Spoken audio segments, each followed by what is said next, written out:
नमस्कार साथियों, स्वागत है फिर से आपका।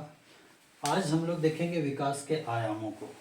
विकास के आयाम मुख्यतः बहुत सारे आयाम होते हैं। विकास के बहुत सारे आयाम हैं, लेकिन मुख्यतः 5 आयाम हैं। यहाँ पे हमारे पास 5 आयाम का चर्चा आज हम लोग करेंगे, जो मुख्यतः इसमें आता है, जो बहुत ज़्यादा हमें समझने की ज़रूरत है।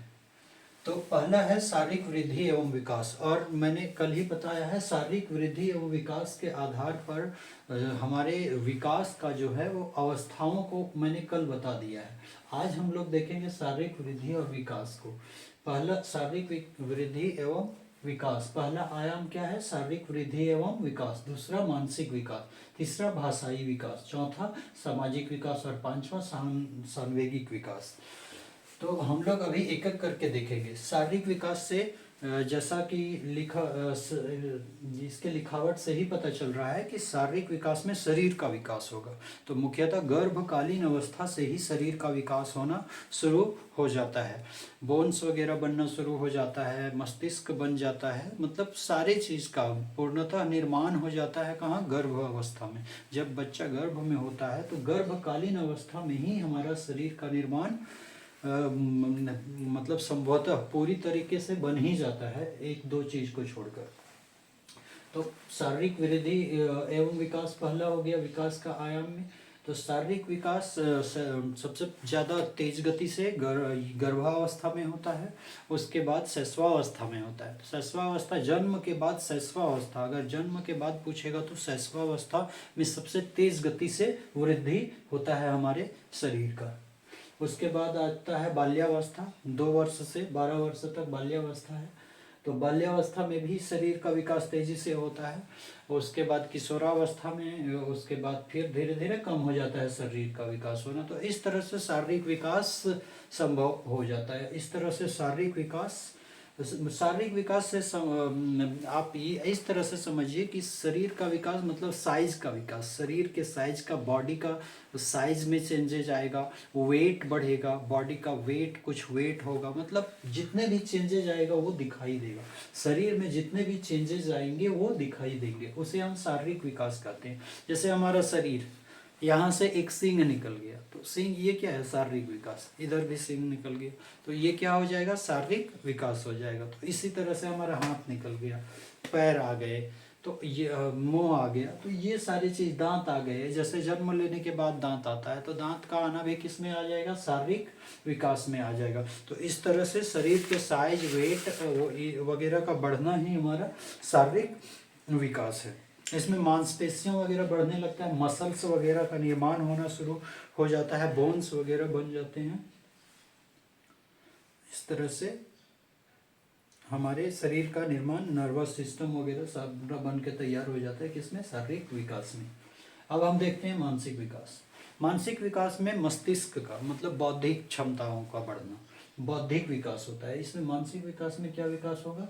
बौद्धिक विकास, कॉग्निटिव डेवलपमेंट, यानी बुद्धि का बढ़ना। तो धीरे धीरे जैसे बच्चा जब जन्म लेता है तो चीज़ों को देखकर धीरे धीरे कुछ सीखना शुरू कर देता है। तो जैसे जैसे वो सीखेगा तो उसका विकास उस तरह से बौद्धिक विकास होगा। किताबों को पढ़ के सीखेगा, दोस्तों से सीखेगा, टीचर से सीखेगा। तो ये सारी चीज़ें क्या हैं? उसके ये सारे कारक उसके बौद्धिक विकास में, उस बौद्धिक विकास को बढ़ाने में उसकी मदद करेगा। तो इस तरह से उसका मानसिक विकास यानी कॉग्निटिव डेवलपमेंट होता रहता है। इसमें वो भार वगैरह उठाना सीख लेगा। जैसे इस मार्कर का भार कितना है, इसका साइज क्या है, तो वो चीज़ों को छू कर भी बता सकता है। इस तरह से उसका कंसेप्ट बन जाता है। तो कंसेप्ट ऑफ स्पेस यानी भार, कंसेप्ट ऑफ वेट, वेट उठाना वो सीख जाएगा। फिर कंसेप्ट ऑफ ये कंसेप्ट है, वो भी सीख जाएगा। समय को वो जानना शुरू कर देगा कि अभी सुबह है, शाम है, रात है। तो इस तरह से वो टाइम को भी पहचानना शुरू कर देता है। वेट, टाइम, ये स्पेस और सेल्फ कंसेप्ट, ये सारी चीज़ों को वो मानसिक विकास में, बौद्धिक विकास में सीख लेता है। तो इस तरह से कॉग्निटिव विकास हमारा, इसमें ये कॉग्निटिव विकास को मुख्यतः मनोवैज्ञानिक जो है वो 3 भागों में बांटते हैं। कितने भागों में? 3 भागों में। 3 भागों में डिवाइड करते हैं कॉग्निटिव को। स्टेज ऑफ रिफ्लेक्शन, पहला जो है वो स्टेज ऑफ रिफ्लेक्शन है। मानसिक विकास को हम लोग 3 भागों में बांटते हैं। स्टेज ऑफ रिफ्लेक्शन, मानसिक विकास को अगर हम लोग बांटेंगे यहाँ पे तो ये 3 भागों में बटेगा। कितने भागों में बटेगा? 3 भागों में। Stage of reflection, stage of reflection, reflection. Stage of reflection में बच्चा क्या करेगा? जैसे मैंने सवाल पूछा तो उसका जवाब देना शुरू कर देगा, यानी रिफ्लेक्ट करेगा। उसको हमने चाटा मारा तो उसको दर्द होगा, तो ये रिफ्लेक्शन है। तो स्टेज ऑफ रिफ्लेक्शन, मानसिक विकास में वो सीख जाएगा स्टेज ऑफ रिफ्लेक्शन। पहला स्टेज ऑफ रिफ्लेक्शन है। दूसरा, तो इन स्टेज ऑफ रिफ्लेक्शन में वो रिफ्लेक्शन को सीख जाता है, यानी किसी चीज़ को वो महसूस करना शुरू कर देता है, चीज़ों को जानना शुरू कर देता है। दूसरा आ जाता है stage of desired, stage of desired. Second में आ जाता है stage of desired, stage of desired, desired, stage of desired. Stage of desired में वो अपनी इच्छा को बताना शुरू कर देता है। उसके अंदर मतलब उसके मन में क्या चल रहा है उस चीज़ को वो बताना शुरू कर देता है। Stage of desired. Voluntary activities, जिसको वॉलेंट्री एक्टिविटीज़ भी कह सकते हैं, यानी वो अपने डिज़ायर को बताना। जैसे मम्मी मुझे चॉकलेट चाहिए, ये चाहिए, वो चाहिए, मैं खेलने जाऊंगा, मैं खेलूंगा, कूदूंगा, तो वो सब सारे स्टेज ऑफ डिजायर्ड में आ जाएंगे। वो क्या, उसके अंदर आंतरिक इच्छा क्या है, तो इसी को हम लोग स्टेज ऑफ डिजायर्ड कहेंगे। और लास्ट है stage of purposeful action, stage of purposeful action, stage of purposeful action. अब वो पर्पसफुल एक्शन भी खेलना, जैसे किशोरावस्था में जैसे ही जाएगा वो स्टेज ऑफ पर्पसफुल एक्शन में चला जाएगा, तो वो उसको पर्पस होगा, कुछ अगर खेलेगा तो उसका मकसद होगा, कुछ ना कुछ पर्पस होगा, बिना पर्पस के वो कोई भी कार्य को नहीं करेगा। तो इस तरह से हमारे पास आ जाते हैं मानसिक विकास के 3 स्टेज है, इसको याद रखना जरूरी है। मानसिक विकास के 3 स्टेज हैं, उसको हम लोग बांटे हैं, मनोवैज्ञानिक बांटते हैं 3 स्टेज में। Stage of reflection, stage of desired, stage of purposeful action, stage of purposeful action. चलिए इसको याद कर लेते हैं। मानसिक विकास को 3 भागों में बांटा गया है। विकास के आयाम में 5 आयाम है हमारे पास, मुख्यतः 5 आयाम है, जिसमें मानसिक विकास को 3 भागों में बांटा गया है। मानसिक विकास का फर्स्ट जो यहाँ फर्स्ट, सेकेंड और ये थर्ड, सांवेगिक विकास यानी इमोशनल डेवलपमेंट,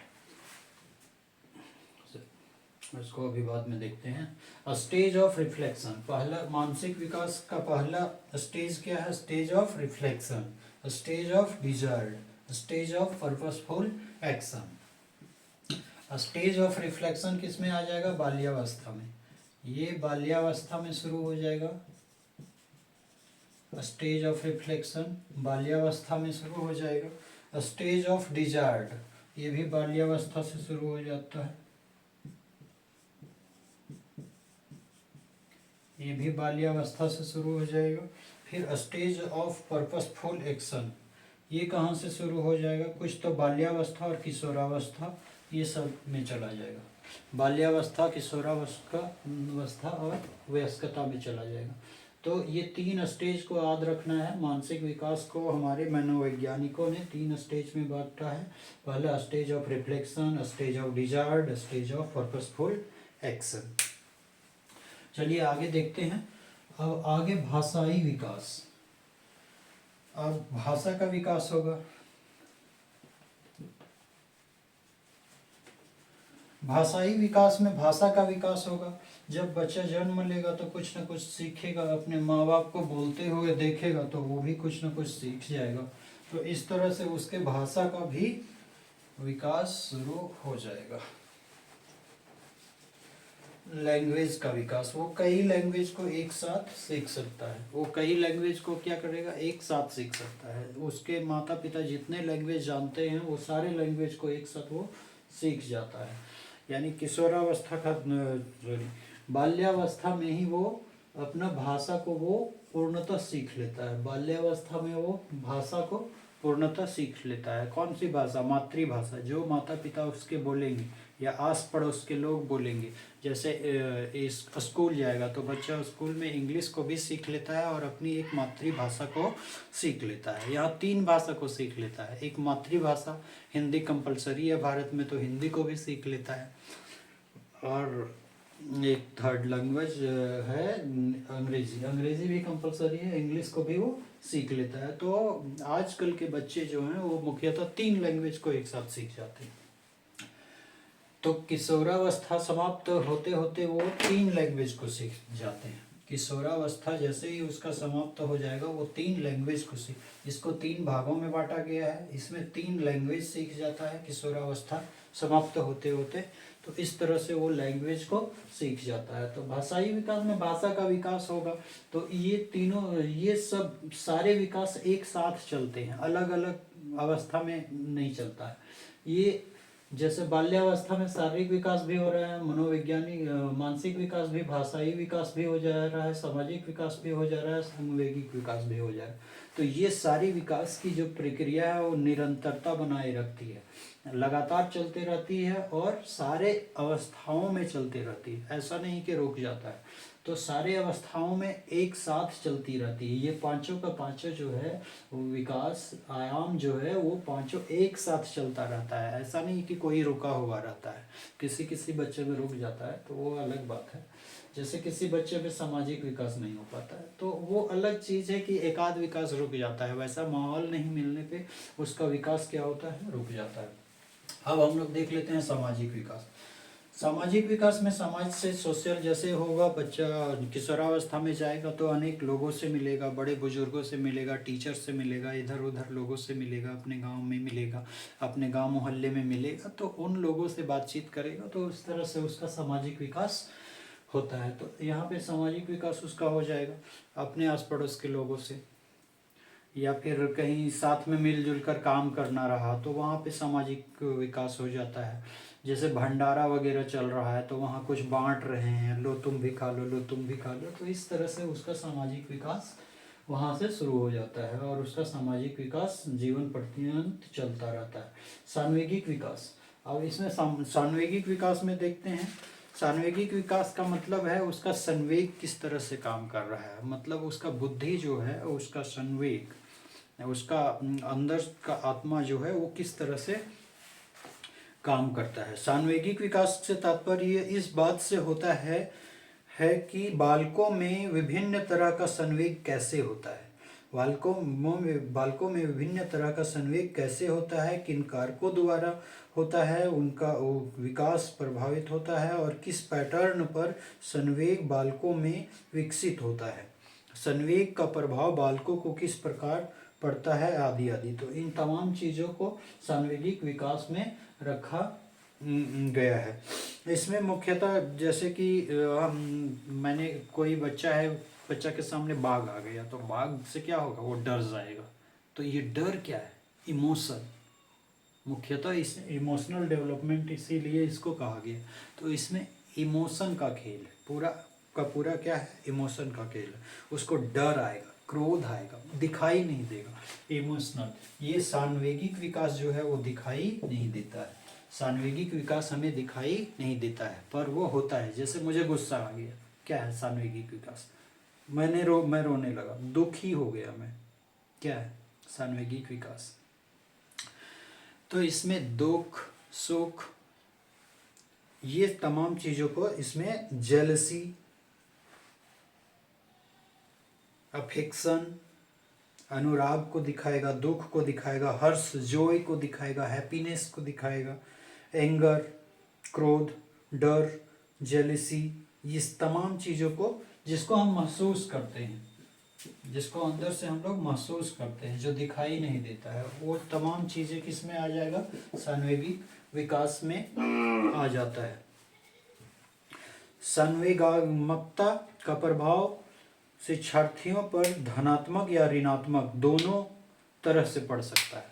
अब देखिए, संवेगात्मक विकास जो है वो धनात्मक भी पड़ सकता है और ऋणात्मक भी पड़ सकता है। इसमें पॉजिटिव और नेगेटिव दोनों सेंस में ये विकास जा सकता है। अगर कोई किसी का संगत गलत लोगों के साथ रह गया तो उसका मानसिक संतुलन गलत राहों में चल पड़ेगा, चोरी डकैती करना शुरू कर देगा। तो इस तरह से संवेगिक विकास जो है वो नेगेटिव और पॉजिटिव दोनों सेंस में जाता है। नेगेटिव और पॉजिटिव दोनों सेंस में होता है संवेगिक विकास। तो अभी हम लोगों ने तो इस तरह से समाज में हमारा समाज से सामाजिक विकास सीख लेता है। सान्वेगिक विकास बहुत ही जटिल प्रक्रिया है। सान्वेगिक विकास में माता पिता को भी ध्यान देना चाहिए कि उसका अच्छा से रख रखाव किया जाए बच्चे का, क्योंकि कभी कभी क्या होते हैं कि बच्चे जैसे फर्स्ट आया, बच्चे क्लास में गार्जियन का कहना होता है कि तुम फर्स्ट ही आओ, फर्स्ट ही आओ, लेकिन क्या सभी बच्चे फर्स्ट आ सकते हैं? कोई एक ही बच्चा क्लास में फर्स्ट आएगा ना, तो चाहे कितना भी प्रयास कर ले, अगर 50 बच्चों का ग्रुप है, एक क्लास है, तो उसमें एक ही बच्चा ना फर्स्ट आएगा, तो सभी के माता पिता क्यों चाहते हैं? फिर नहीं चाहना चाहिए ना, गलत बात है। मैं पेरेंट्स से भी आग्रह करूंगा कि ऐसा रिजल्ट से कोई फर्क नहीं पड़ता है, फर्स्ट सेकेंड थर्ड फोर्थ जो भी आ जाए कोई मतलब नहीं बनता है। अब एक ही बच्चा कोई ना कोई फर्स्ट लाएगा, हाँ कभी ये कभी वो हो सकता है, ऊपर नीचे हो सकता है। तो इन सब चीज़ों को ध्यान में रखना चाहिए। ऐसा नहीं कि बस रिजल्ट ही सब कुछ है, आजकल रिजल्ट से कुछ होता नहीं है। मुख्यतः हमें ध्यान आकर्षित करना चाहिए एक व्यक्तित्व विकास पे, एक सामाजिक प्राणी बने मनुष्य, एक अच्छा इंसान बने। लास्ट में हमें क्या रहना है? खुश रहना है, तो खुशी खुशी जीवन बिताने वाला एक इंसान बने। तो इस तरह से हमें बनना चाहिए। तो आज हमने क्या चर्चा किया? विकास के आयाम को। विकास के 5 आयाम हैं: शारीरिक वृद्धि एवं विकास, मानसिक विकास, भाषाई विकास, सामाजिक विकास और सान्वेगिक विकास। ये पांचों को याद रखना जरूरी है। और मानसिक विकास को 3 भागों में बांटा गया है। मैंने आप लोगों को बताया ये stage of reflection, stage of desired और स्टेज ऑफ पर्पसफुल एक्शन। तो इन तीनों चीज़ों को याद रखेंगे। भाषाई विकास में 3 लैंग्वेज को सीख लेता है, एक मातृभाषा सीखता है, दूसरा हिंदी और तीसरा इंग्लिश लैंग्वेज को सीख लेता है। तो तीन लैंग्वेज एक साथ सीख लेता है। सामाजिक विकास, समाज में रहकर वो सामाजिक विकास उसका होता है। सान्वेगिक विकास वो अपने आंतरिक इच्छा को बताता है, यानी डिजायर्ड को बताता है। तो वही हो गया सान्वेगिक विकास। तो इस तरह से विकास की प्रक्रिया निरंतर चलता रहता है। जब तक कि हमारी मृत्यु नहीं हो जाती है तब तक ये प्रक्रिया हमारे साथ साथ चलता रहता है। शारीरिक विकास तो रुक जाता है, लेकिन मानसिक विकास हमारा चलता रहता है। तो जय हिंद दोस्तों, आज का क्लास यहीं तक। नमस्कार।